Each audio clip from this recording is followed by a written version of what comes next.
Mic check 1, 2.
Welcome to the City Council special meeting this Monday evening, August 18th. I now call this meeting to order.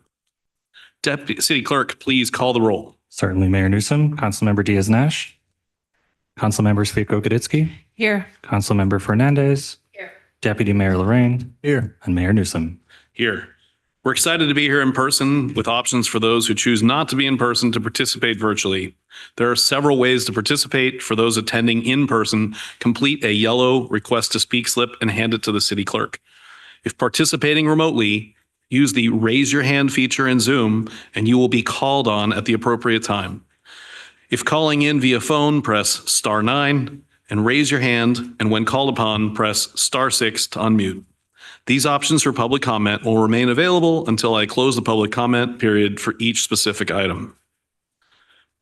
Tonight, we will have a closed session, the special session with 5 closed session items. Item 1, conference with legal counsel, anticipated litigation. Before we convene to close session, City Clerk, are there any requests to speak on these items? Yes, Mayor Newsom, we have not received any requests to speak. And just to clarify, we just have the one closed session for our agenda tonight. Apologies for the typo on the script. No problem. So we will go ahead and adjourn to closed session in conference room B. Thank you.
And we're back. We'll now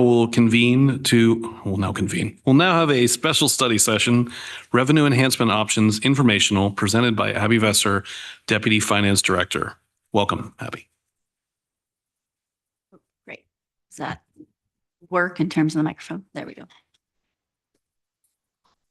All right, let's try that.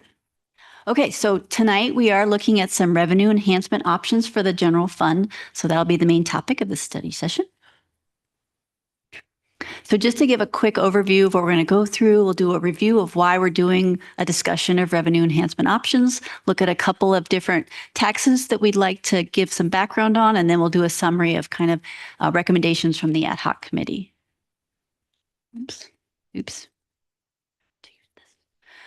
So just to refresh, we're going to talk a little bit about the general fund challenges. As you remember from the June 16th City Council meeting, we did adopt the fiscal year 25-26 budget with a deficit. At that meeting, it was $11.9 million budget deficit.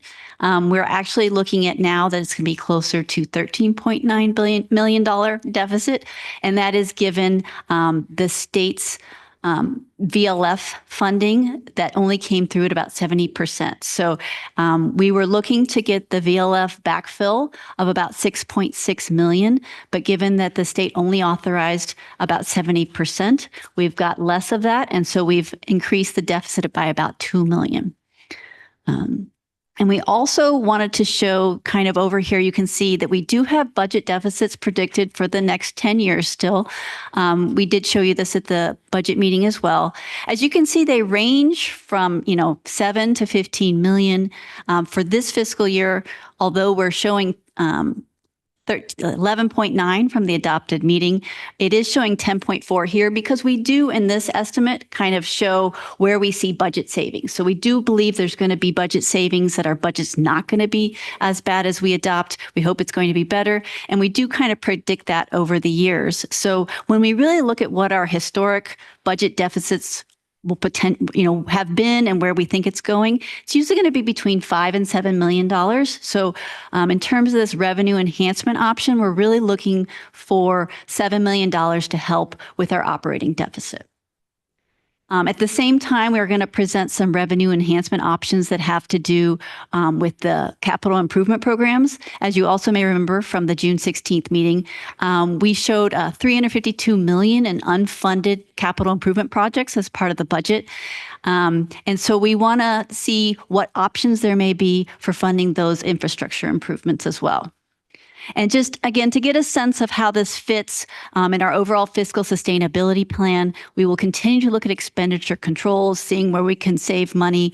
We'll continue to look at cost recovery and cost allocation, cities looking at grant opportunities, as well as what we can do with economic development. But tonight, we're going to focus on kind of that fifth lever, that revenue enhancement side. So the kind of what we're going to ask the council for this evening is, which revenue enhancement options would you recommend the city consider for additional review? And some of the considerations that we think are important as you look at those revenue enhancement options are adequacy, whether this measure can raise sufficient revenue and whether that's sustainable. Consistency, is that going to fluctuate in different economic times, or is it pretty consistent revenue? Equity, who bears that tax burden, and are we kind of being competitive with our local jurisdictions? Voter approval, what's the historical likelihood of passage of this revenue measure? And also legal, is there any potential that will be challenged for this ballot measure we're proposing? So to look at the first tax that we want to consider, this revenue enhancement is a transactions and use tax, often known as a sales tax. But I'm using its transaction and use tax verbiage because it is an additional tax that we put on the 1% standard sales tax that we have. The city can add this tax to the tax rolls, and it does require a majority of voters to approve it and get it on the get it approved. So the last time we did this is Measure S. So the city successfully adopted Measure S in November of 2015. That was an extension of Measure L, which was also a 1/4 sales tax, and that is giving our current sales tax rate of 9.62% if we have that 1/4 sales tax. So just to give another example too of where we sit with the sales tax rates. You can see how we get to the 9.625. We have the 6% state. We have our 1% general fund. You can see some local transaction and use taxes like Measure A and Measure K, and then our Measure S there, which is quarter-cent sales tax. In addition, you can see some special legislation. Those are exempt from what we say is the 2% cap. So those are outside the cap that we have to keep our sales tax measures within. So again, looking at the scope of how that percent matches to other cities and other jurisdictions, you can see in San Mateo County, we're kind of in the middle right now, but a lot of cities have gone to that 9.875%. So again, given this current sales tax, you can see how we rate with other cities. As I mentioned, we still have a quarter cent or 0.25% capacity under the state cap of 2%. We do have to keep in mind other sales tax measures that may or may not be on the ballot. But in general, if we did a quarter-cent sales tax, we do know that it would raise about $7 million, since that's what we get through Measure S. So we kind of have a sense exactly of what the revenue is going to be. And that would get us to a 9.875% if we did that quarter-cent sales tax increase. Again, just to kind of summarize, we have a quarter cent we can do. We can get about $7 million annually from that. It takes 4/5 of council approval to get that on the ballot, and the majority of voters are required to approve it. As you can see here, we're kind of showing the pass-fail rate of sales tax measures. In general, historically, sales tax measures have been better to pass than other taxes. About 79% from 2002 to 2024 were approved for a new or increased transaction and use tax. And that is a pretty large data set, because that's out of 512 ballot measures. So 402 of them passed and 110 failed. So it's actually a large sample size that we're looking at for this one. And then just to summarize the pros and cons, you can kind of see for this one, we do believe that sales tax would bring in an adequate amount of funding to help the general fund deficit. We do see this as a pro for equity and competitiveness. We do have room in our cap and can be competitive with local cities. In addition, this is a tax that applies to not just residents, but also businesses as well as visitors to San Mateo. And at the same time, it's a tax that doesn't hit the necessities of life. Things like groceries and prescription medicines are not covered by the sales tax. As we mentioned, voter approval is typically high for this. The likelihood is high of approval. The only con is consistency, because at times this could fluctuate with economic cycles, given it's a sales tax. I'm now going to turn it over to our consultant, Wing C. Fox from Urban Futures, who's going to discuss the parcel tax option. Good evening, Mayor, members of the City Council. It's a pleasure to be with you this evening. So a parcel tax is a tax levied on parcels of property within the city boundaries. It is not based on value of the property, it's based on the parcels. You can either charge a flat amount on each parcel or a fixed amount or fixed rate, and each parcel depending on various factors like land use or acreage.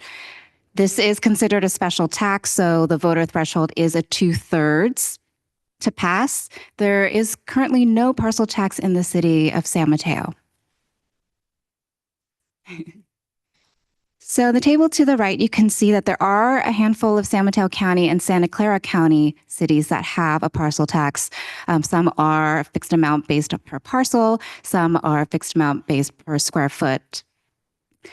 And the voter approval rate is 80%, which seems high, but we do want to caveat that this is coming from a very small data set, so 16 out of 20 since 2008. So compared to a sales tax measure that Ms. Vieser just spoke about, really don't see it nearly as often at the ballot box. And the ones that do pass tend to be for special purposes. Can do this because, again, it's that 2/3 voter threshold, considered a special tax. And when you can specify what the purpose is for, it does tend to resonate better with voters.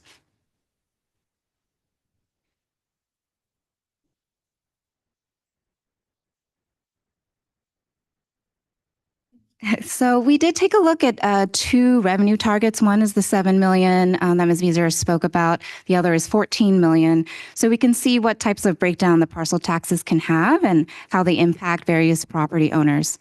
The first is sort of the base case of every parcel gets charged the same amount, whether you're a single family residential, multifamily, or commercial or industrial. Each parcel here to generate 7 million in revenue would be charged the $242. In order to get to maybe a more equitable share of the tax burden, sort of the next level up is, okay, let's look at the various land uses. So let's differentiate single family residential versus multifamily versus commercial or industrial. Let's take those land use categories and look at the average parcel size. So you can see, for example, for single family residential, average parcel size is about 4,875. And then it goes to 26,570 for commercial industrial. When you look at the relative size of those land categories, we then scale the per parcel tax with the same proportion. And that's why you see in the per parcel tax column, the $183 for single family residential, up to $997 for the commercial industrial category. And then you can break it down even more. For the bottom table, you can see that we then break down even more the parcel types. So not just single family residential, but single family residential with various square footage. We separate out condominiums, also multifamily based on number of units, and then also the commercial industrial based on acreage. And here it is a fixed rate per square foot, and it is calculated then based on the square footage of each parcel. So here it is an estimate taking the average, again, for the breakdown to get to about the $7 million in revenue target. This slide is the same breakdown, but shows you what the per parcel tax would be in each methodology, but getting the city to that $14 million target instead of the $7 million. So you can see for the first category methodology went to $484 and all the way down for the rest of the tables. So in summary, there are various ways to set the parcel tax as we saw. It can be fixed flat per parcel, or we can tier it, or it can be per square foot. And that, again, is to get to more of the equity question. We can generate based on the tax rate, the various revenues from 7 million to 14 million. And in order to get this on the ballot measure, you need a majority approval of the city council. Again, it's that 2/3 voter threshold, is a higher voter threshold to pass. I did mention that the 80% is a very strong passage rate, but to caveat again, very small data set, so you don't see this coming to the ballot box quite as often. So we do want to caveat that passage rate. So in all of these revenue enhancement options, we have this pros and cons balance slide. As we mentioned, this is a very consistent revenue source because it is not based on the value of the property, it's based on the parcels, so not subject as much to economic volatility. However, as you can see, we've got equity and voter approval on both sides because if you're going with just a fixed rate per parcel, no matter what land use or size, it may not be seen as equitable, but there's various ways we can mitigate that. That's why we have it on both the pros and the cons. The voter approval, as we mentioned, has a high passage rate, however, small data set and a higher 2/3 voter threshold. That's why we have it on both the pros and cons side. Okay, and I'm going to talk about the next tax option. Another revenue enhancement option is the utility users tax. And this is something that the city has looked at before. So we did kind of use some of the data that we've modeled from the past, but this is generally a percentage tax on the consumption of utility services. So things like electricity, gas, water, telecommunications, cable television. So cities can establish this tax rate for residential and commercial users. It's usually a tax that's collected by the utility and then it's transmitted to the city. It does require a majority of voters for approval. Not a whole lot of cities have taken a UUT since 1986, when back then you could still have the city council approve that tax. So let's look at what that looks like. So some of the cities in San Mateo County who have a UUT, you can see there's a couple bigger cities, Daly City and Redwood City, and then a couple smaller cities. And that table below shows the red and the blue are the bigger cities, and the lines at the bottom are the smaller cities. In general, the bigger cities, their UT, if you can see, is kind of trending downwards, and that has a lot to do with that they have a cable TV, and obviously with the changing viewing habits, cable TV revenues have been going down, whereas some of the smaller cities have been going up a little bit because they have more electricity and they don't rely on the cable as much.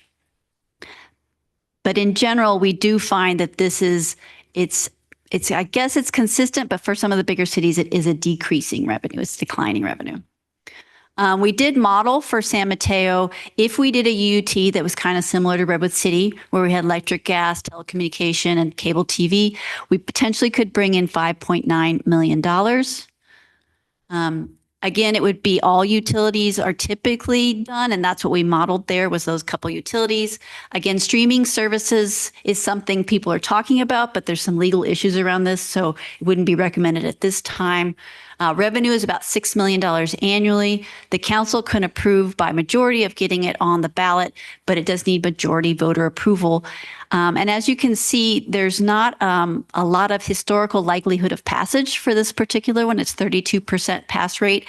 And that is, there hasn't been a whole lot of them. If you look at the last two elections, the 2024 and 2022, there was one new tax each year and both of them failed. It was only extensions or expansions of existing UUT that passed. And so then you can see it's a equal on adequacy and consistency. It is an adequate amount. Potentially we can get up to 6 million, and it is a consistent source of revenue unless you're talking about cable TV. And then voter approval is not as likely, and the equity is often disfavored because it's an essential service that all households use and can be a burden on households. So then the next revenue enhancement option that I want to talk about is the benefit assessment. This is not one that will necessarily help us with the current operating deficit because it's not funding that can go towards current operating costs, but it is something we wanted to kind of get out there as an option for the future because it can generate revenue for specific things. It is a charge that's levied on real property, typically to fund a specific public improvement or expanded new public services. So it's usually specifically associated with that special benefit. And you'll often have an agency develop what that assessment looks like, kind of develop who's getting the benefit of that, what does the assessment look like, and often you have an engineer's reports that's used to help kind of develop those specifics and get your assessment district together. It is approved through a Prop 218 process, so it does not need to go to the ballot to be approved. It would typically be, mailed ballots to each property owner. Weighted voting, you can have protest ballots. So it's typical. When we did the stormwater fee, it went through a similar process. It's not exactly the same as a benefit assessment district, but it really went through all these same things because it had the engineer's report and it had the Prop 218 process for approval. As you can see, examples of local special assessments is for new fire prevention or mitigation services, new open space acquisition or restoration, construction of a new or expanded library, and then their stormwater system construction or expansion. So we don't have a specific kind of pro-con list for this one because, again, we don't have a special assessment in mind. It's more just to give you a sense of this is an option that we can look at if we have a special need or a special project that we want to look for a benefit assessment around. So we're going to shift a little bit. The revenue enhancement measures that we were just discussing do contribute to the revenue of the general fund for operating. And this is addressing the other topic that Ms. Vieser brought up at the beginning of the presentation, other than the structural deficit, are the deferred maintenance infrastructure projects. So general obligation bonds cannot be used for operating. They are only to issue bonds for capital projects. They are paid back from property taxes. And unlike the parcel tax, this is based on the ad valorem, so the AV of the properties themselves. The voters vote on the maximum bond issuance and the use of proceeds, what you can spend the proceeds on, not a tax rate or an annual payment. But like the parcel tax, this is a 2/3 voter threshold for non-school GO bonds. Now, the city does have success in passing general obligation bonds, namely the 1999 election, which was for the libraries and helped to build the fantastic main library in the city. So after that authorization, there was 2 bond issuances in 2000 and 2004. That was refunded in 2013. And that ad valorem power tax to support the GEO bonds is expected to have a final levy in fiscal year 28-29. So that will fall off. So here we just give you an example, like what we were doing with the other revenue enhancement options. Okay, what would the rate need to be for a revenue target? Here we're actually just looking at examples of various tax rates, so you can get a sense of scale and what type of total bond proceeds can be generated from a $15, $20, or $30 tax rate per 100,000 assessed value. So as you can see, going from $15 tax rate can generate about $162 million that can go towards infrastructure and capital needs, up to the $30 tax rate, which could generate approximately $325 million in bond proceeds. So just as an example, again, taking a look at fiscal year 25 assessed value, and again, this is assessed value and not market value. The median single-family residence AV is about $750,000. So at the various tax rates that we just saw, from 15 to 20 to 30, you can see what the estimated tax levy would be for fiscal year 25. So for the $15 per 100,000 AV, the median AV in San Mateo would be $112, up to the $30 would be $225. And that's for the fiscal year 25 levy.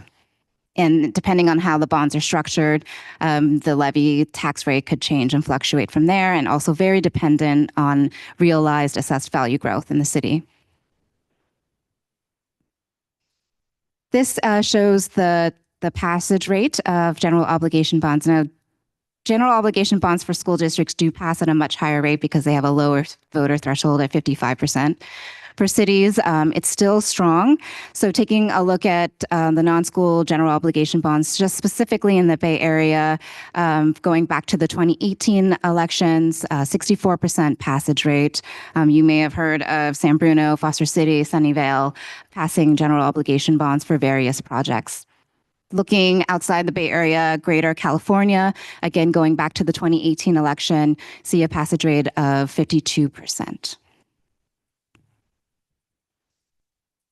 One bragging right for everyone, the city, is that it's currently rated AAA, which is the strongest credit rating that you can have. And so that means that you can have access to the markets, to the bond markets at lower borrowing rates than lower rated credits. So that is fantastic.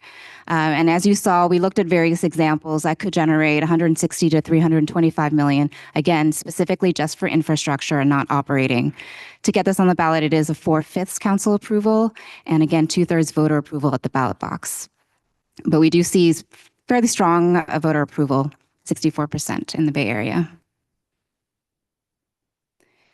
So in summary, for the pros and cons, this tends to be also pretty protective against any economic fluctuations because it is based on assessed value, and it is very consistent revenue. It's a very strong credit. The city is responsible for directing the county to levy the amount of ad valorem property tax so that you make those debt service payments. So it is very strong. And because it is based on assessed value and not a per parcel basis, there is a sense of equity because your longtime residents, homeowners of the city will have a lower assessed value and therefore pay lower taxes with this structure than the newer families. And the rationale is that everybody that's benefiting from the projects are going to be paying in, and if you're a new resident, you're going to be paying a little bit more, but you may have longer use of those facilities. And again, though the voter approval is a high threshold versus for general obligations bonds with school districts. So we just mentioned the parcel tax and general obligation bonds have that higher 2/3 voter approval threshold, which can be a challenge. There is another way that ballot measures reach the ballot box, and that is through citizen initiative. And that is from the citizens proposing the initiative. And that, if that does get on the ballot, is a majority voter approval, so just over 50% or 50+1, as opposed to the more challenging 2/3 voter approval. Although that is much less challenging at the ballot box, this isn't necessarily an easy path because it does have to be an initiative that's proposed by the citizens, not by the city, and then the city is responsible for developing the title and the summary, noticing. But the proponents do have to gather, they have 180 days to gather 10% of signatures of all registered city voters. For the city of San Mateo, so that is approximately 6,000 signatures, again, gathered in 180 days for this to get to qualify as a citizen initiative.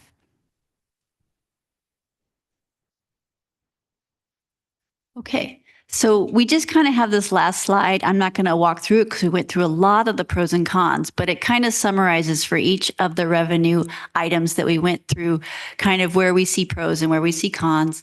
Obviously, the green looks good. The yellow is there's some pluses and minuses, and the red is where we might have some concerns to meet our needs or to make sure that we're meeting kind of the legal needs of each type of assessment. So again, just if you want to go back to this when you're having discussion, let me know, but this kind of gives a summary. In terms of next steps, depending on what the council provides as information tonight, and if there's interest, we will conduct ballot measure polling around the revenue enhancement measures that the council would like to look at. Based on that polling, we anticipate we can come back to the city council for a study session to review the polling results, ideally the first meeting in November. So again, the question for the council is which revenue enhancement options would you recommend the city consider for additional review? We did bring this question to the ad hoc committee when we met with them on August 6th, and this is what the ad hoc committee came forward with their recommendations to study the sales tax increase for 2026 and then look at setting interest in a GO bond. And so with that, we're open to questions and further discussion. Thank you for a great presentation. Mr. Clerk, do we have any requests for public comment? Mayor Newsom, I have not received any requests to speak in chamber. If you wish to speak on this item, please submit a yellow request to speak slip. If you're participating in our virtual environment and wish to speak on this item, please raise your hand now. We'll give you just a few moments to do so, after which we'll be calling the last speaker. Mayor Newsom, we have no request to speak on, oh, we just got one.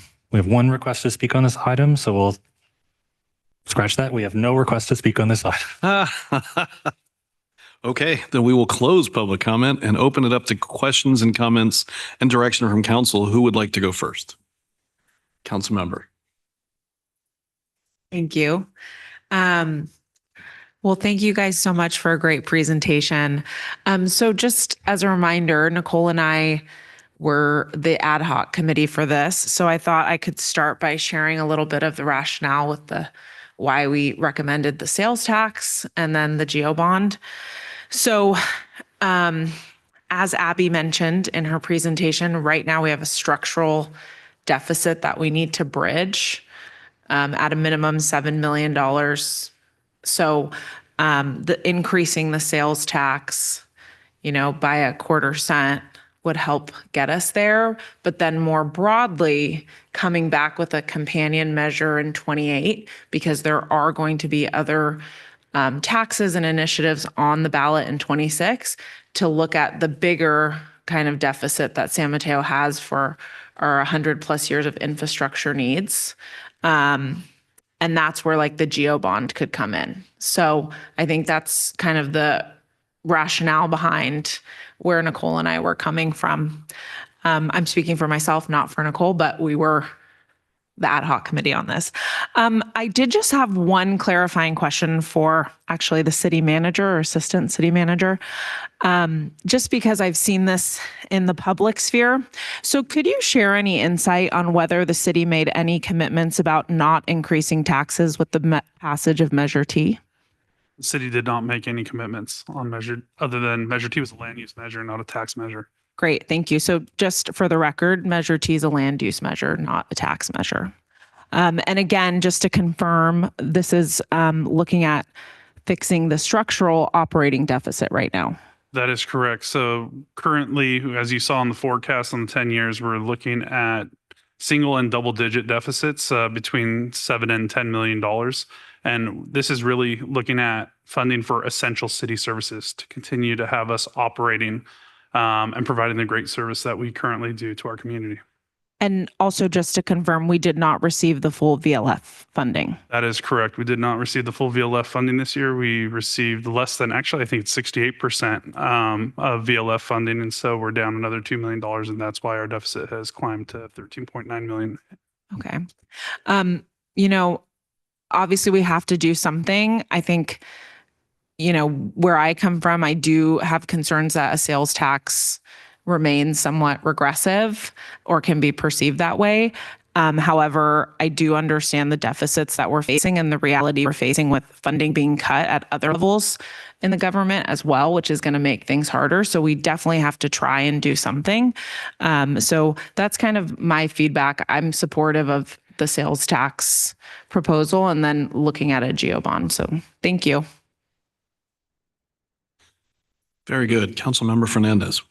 Just to piggyback on what Councilmember Swickler-Goditsky said. So we are the subcommittee on this, and we received a version of this presentation 2 weeks ago when we discussed this. It is there.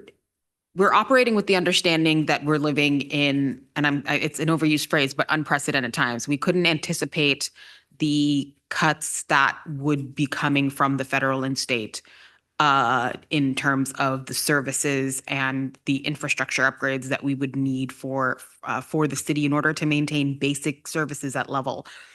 So we understand that San Mateans are living in challenging times, but so is the city. And if we want to maintain some of the sort of basic level services that we've had and provide not even like state-of-the-art upgrades, but just basic upgrades to the municipal facilities that we have. This is sort of a necessary evil, and I am fully supportive of what the subcommittee recommended. Thanks. Councilmember Diaz-Dash.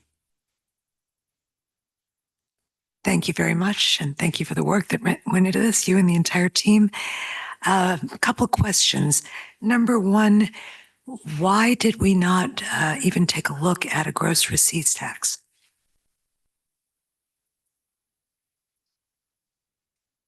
Sales tax is not imposed by just the city, but it started from the state level. So the sales tax is not decided, the structure is not decided at the local level, at city level, and gross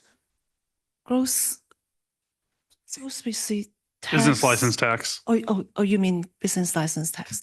Our business license tax has generated a pretty good revenue for the city, ranging from $7 to $8 million a year.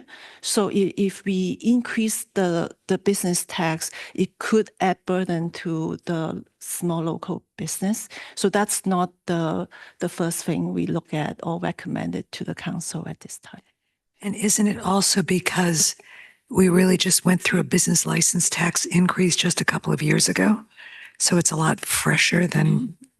No, actually, we haven't have any increases to our business tax in recent years. And the structure has been the old structure for many years. It could be an area we can look at if that's the council's direction. But right now, you're saying that really it isn't an option for us to independently look at that on our own. So I'm happy to jump in here. So the business license tax itself, when you really look at it across with all the other cities, we're pretty high actually in terms of the gross receipts that come in. And so you have to really try to balance out and make sure that we're going to be open for business and continue to have a strong economic base. And so there is a threshold that you have to look at what point does that start tipping in, from looking at, I had cities when they went through their whole business license tax review, I think it was in the last election in 2024, and they, saw our business license tax and saw that we had already achieved a higher rate. And that's what those cities were trying to achieve. And some weren't able to get even that close because it still was higher than other cities. And so that's why the business license tax is not on the list for review. Additionally, the city recently, I'd say outside of the city recently took on the real property transfer tax for properties over $2 million. That was the most recent ballot measure, and that happened in 2022. Last year was the first year where we actually received revenues from that, but those are one-time revenues, and those are on some bigger property sales. It's actually properties that sell over $10 million. I'm sorry, let me correct myself. It's 10 million or more, not 2 million. And so we had a handful of properties exchange hands last year and a few this year. And so those are one-time funds. Those aren't ongoing funds. And so when we look at utilizing those funds, they'll be for one-time expenses for some of the capital expenses. So we're already be plugging those in. I believe we're actually, I think Central Park, Karen, did we already put some in there? We actually allocated budget for pedestrian safety CIP project. There you go. this year. Yeah, so far. So thank you both very much. I think it's good context for the public to understand that this very large category, why it wasn't included in the evaluation. So thank you for that explanation. Also, in terms of going out to do more research, what would that entail? You mean in terms of research so what we'd be probably doing is doing some polling in terms of, since what's been proposed is a sales tax measure and looking at geo bonds, it would be looking at how those would look on a ballot, how residents in San Mateo would respond to that and vote on that to kind of see if there's interest and, strong interest in that. Good. That's very important. And also, I would imagine in the context of what's happening with other cities, other taxes, other initiatives, Exactly. that would all be part of the research. Yes, exactly. We'd have them help us craft it so that we were comparing and questioning folks on anything else that was going on that they needed to compare against. Very important. Yeah. So those are my only two questions. I am supportive of better researching the sales tax for the structural deficit and then going in and looking at what a general obligation bond could look like for what. And obviously, given experience across San Mateo and other cities, how you communicate that has a lot to do with what gets passed and what doesn't. So thank you very much.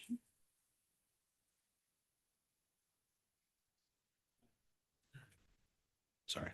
Thank you through the mayor, and thank you for the presentation. And I appreciate questions from my fellow council members and comments. So I'll just add one more question.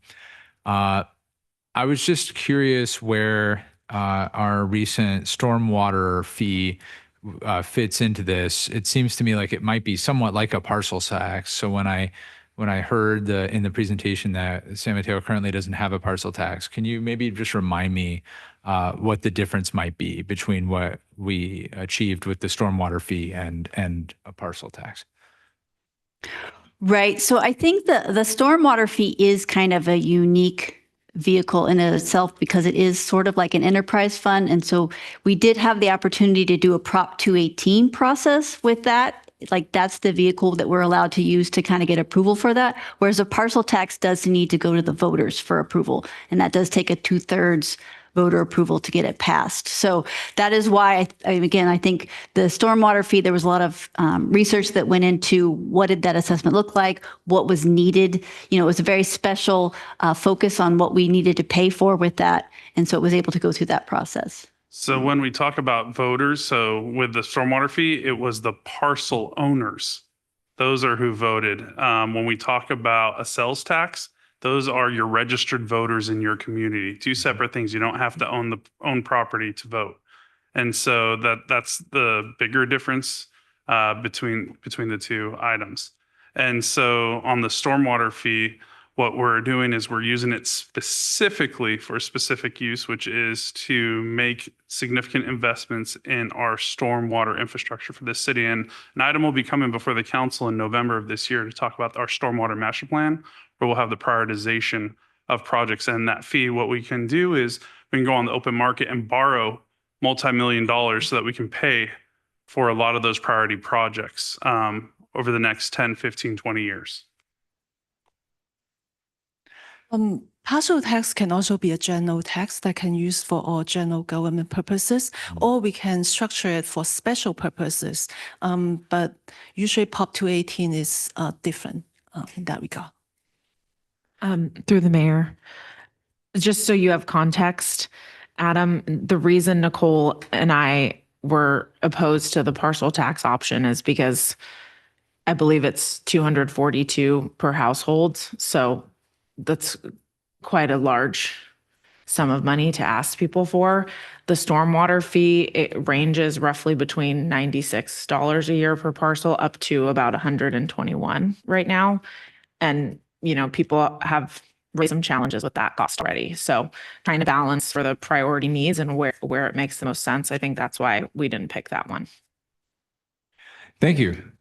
I appreciate everybody's input there. And we'll just thank the ad hoc committee for engaging with staff on these options and coming to the conclusions to which it came, which I support.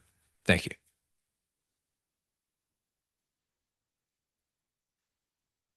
Thank you for your clarifying questions, all of you, because it took away some of the questions I had. But I still have a few questions. As far as consistency on the sales tax, I saw the number of it's about 7 million in revenue. What was the lowest year of revenue that we had during COVID for sales tax? Do we know roughly? Was it around that amount or? I can look it up right now. Come back to us. Okay.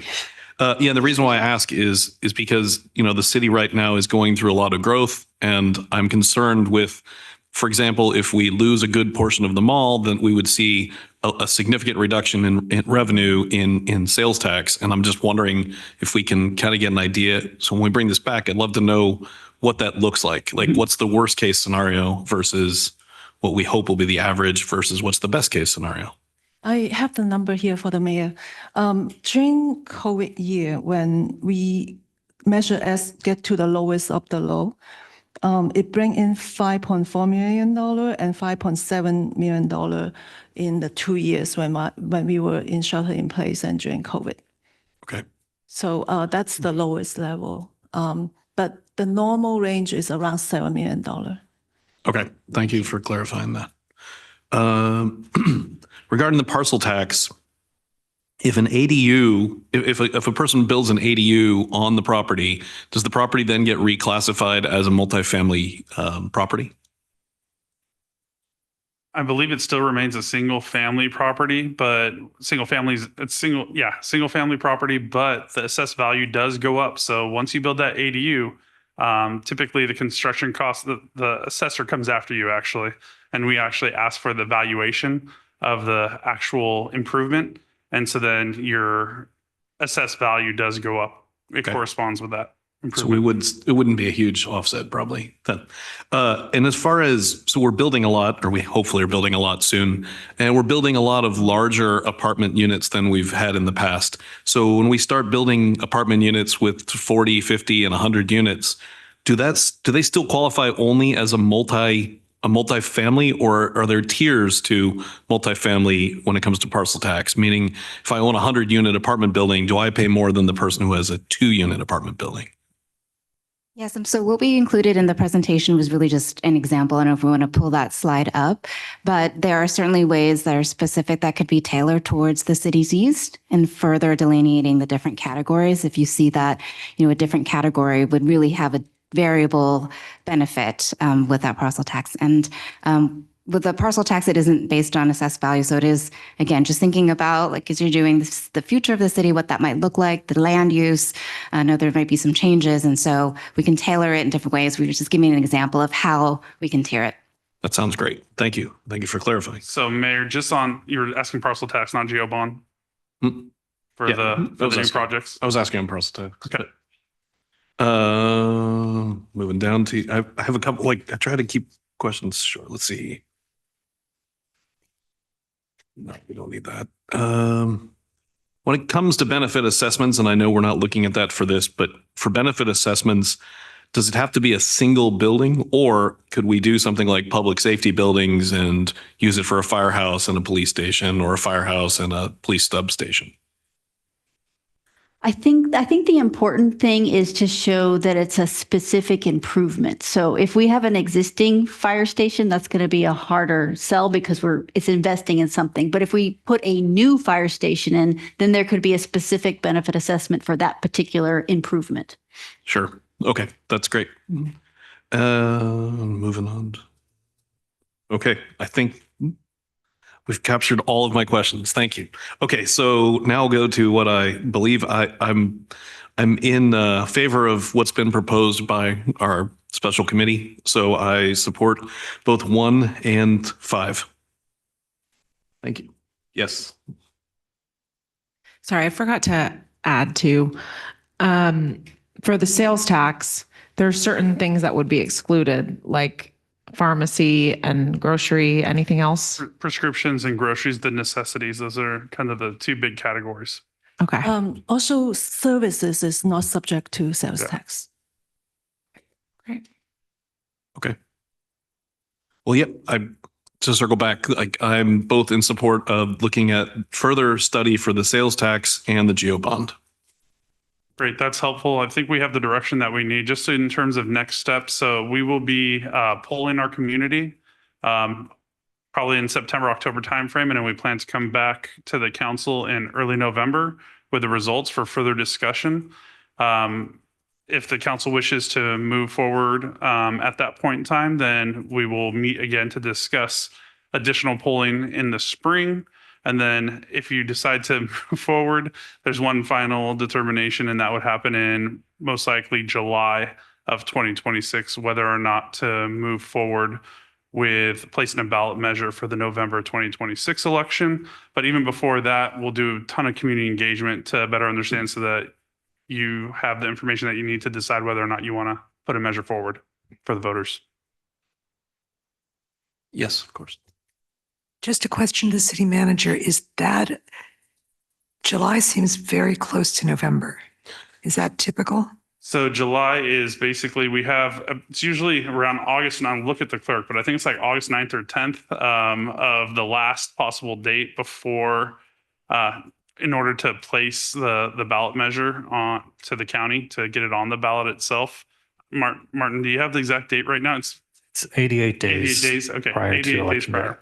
And so July just allows the opportunity for us to maximize our community education, information, and outreach so that you guys have the best possible information to make a decision on whether or not you want to place a ballot measure and move forward. Thank you. Okay. Well, you have the direction you need, so I will close this special session and we'll reconvene at 7. Thank you.